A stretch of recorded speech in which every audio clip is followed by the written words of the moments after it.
Argentinian football player Lionel Messi has announced that he'll be heading to Inter Miami next season in a major boost for football in the United States, or soccer. Now, it is front page news across the country. Diptyque Laurent is here to take us through the reactions. Well, that move is yet to be confirmed, but it does seem that he will most likely be heading to Inter Miami, Aaron, and it is dominating a lot of the front pages today. The sports papers, notably Mundo Deportivo, he gave an interview to them in which he sort of talked about what it's been like for him for the past few years. He talks about notably the end of his tenure at Paris Saint-Germain that was very difficult, and that he leaves Paris with mixed feelings, that he didn't really want to go back to Barcelona either, and his decision possibly to move to Miami is spurred by a desire to sort of take control over his career in this latter half, in the final years of his career. The Argentine paper Clarín, meanwhile, is very excited about that potential move and says the decision to leave Europe and join David Beckham's Inter Miami, because of course it is he's part owner of the club for the last phase of his career, is a shock for the football world. That's from Clarín. The deal also making headlines on the front of Miami Herald, which rather excitedly proclaims, "I'm going to Miami" on its front page. And in its editorial today, the paper says a potential Messi in Miami is, quote, "the kind of big deal that could change a city, particularly Miami, where basketball and baseball dominate sports." Messi could potentially do for Miami soccer what Dwayne Wade and LeBron James did for Miami basketball, the paper says.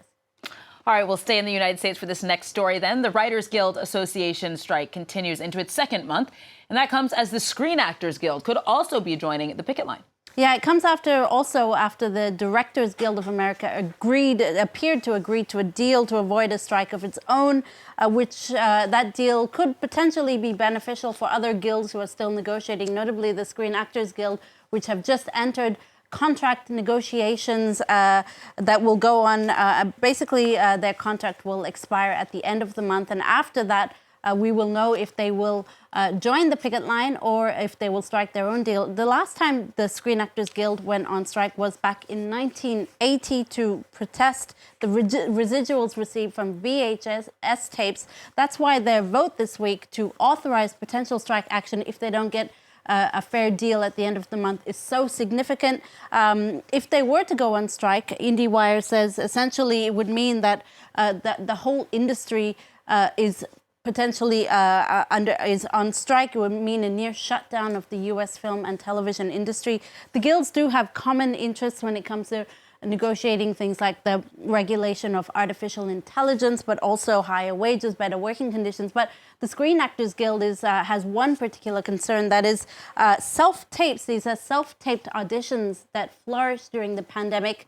And a lack of regulation means that they become very costly for budding actors as well, who are having to, in some cases, produce full-blown lighting and camera productions. And these self-tapes are also prone to companies now charging money to produce these. So there is a lot of questions about regulating this process. We'll stick with cinema then. Now, a new documentary about Arnold Schwartznegger has revealed that his most iconic line from the Terminator almost never took place. Well, if he had had his own way, Aaron, it probably wouldn't have. But a new Netflix documentary about the life of Arnold Schwartznegger reveals that he and director James Cameron actually bickered over what is now a very iconic line from Terminator, "I'll be back." It was first uttered in 1984's Terminator movie, and it's since been replicated by many. A terrible Austrian accent, it must be said. Schwarzenegger wanted to say, "I will be back," because he thought it sounded more robotic. He squabbled with James Cameron, who then, in some colorful language, told him to shut it and say the line. In the documentary, Schwarzenegger does admit that Cameron got it right, and the line, of course, has since become one of the most iconic lines in movie history, Aaron. Learn something every day. I had never heard that line, Diptyque, so thank you for that. Well, finally, from you, there's been a lot of coverage of New York City temporarily being the most polluted in the world as a result of those smoke fumes coming from Canada's wildfires. Yeah, and luckily New Yorkers can find a bit of humor in all of this, Aaron. A lot of memes have been abounding on Twitter,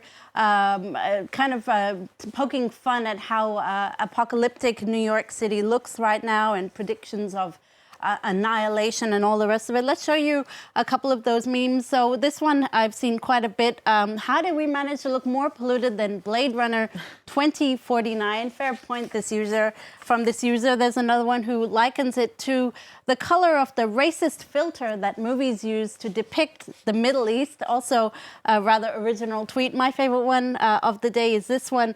Must be a true New Yorker who says the color of the sky in New York City kind of looks like the color of the Manhattan drink.